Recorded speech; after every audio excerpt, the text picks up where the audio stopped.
Madam madam madam madam Gauri పిచ్చిదాన్ని car drive చేస్తూ కొండ పక్కన వెళ్తుందమ్మా. మన రెడ్ రోడ్ కార్లు.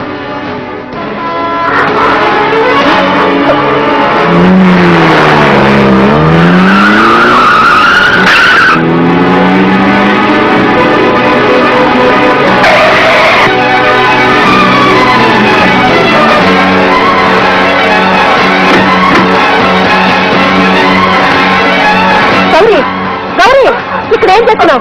ఎందుకు వచ్చావు? వెతుక్కుంటూ వచ్చాను, ఎక్కడ కనిపించడం లేదు. ఏమిటది? పోగొట్టుకున్నది వెతుక్కుంటూ వచ్చాను.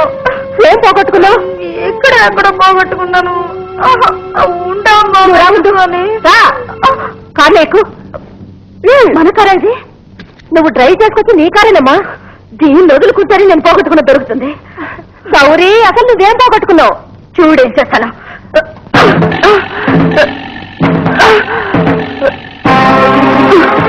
గౌరీ గౌరీ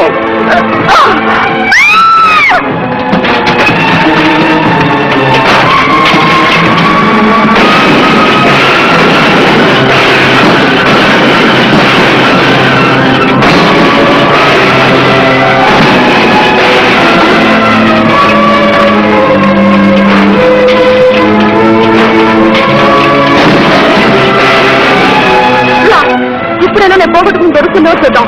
ఏదైనా సరే డబ్బుతో కొంటానన్నావే, ఇప్పుడు నేను పోగొట్టుకుని కొని వచ్చేద్దాం. అయ్యో అయ్యో అక్కడ పోగొట్టుకున్నది ఏమిటమ్మా? నీకు అర్థం కాదు.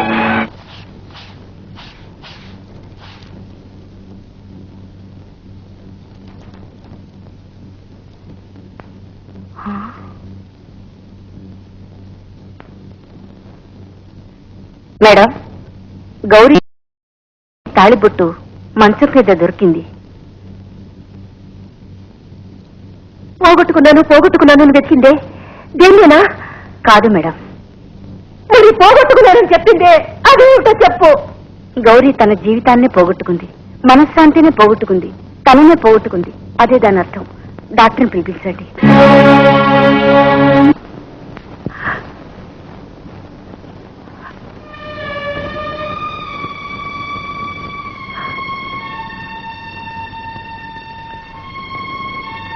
అల్లుడు గారు.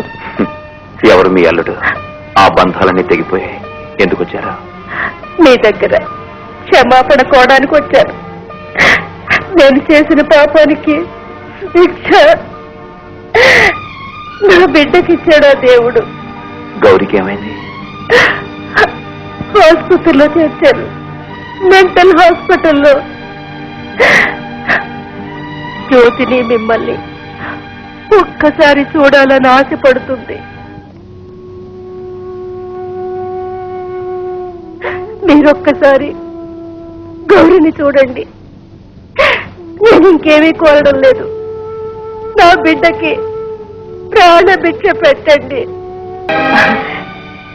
ఇది చాలు నాకు, ఇది చాలు.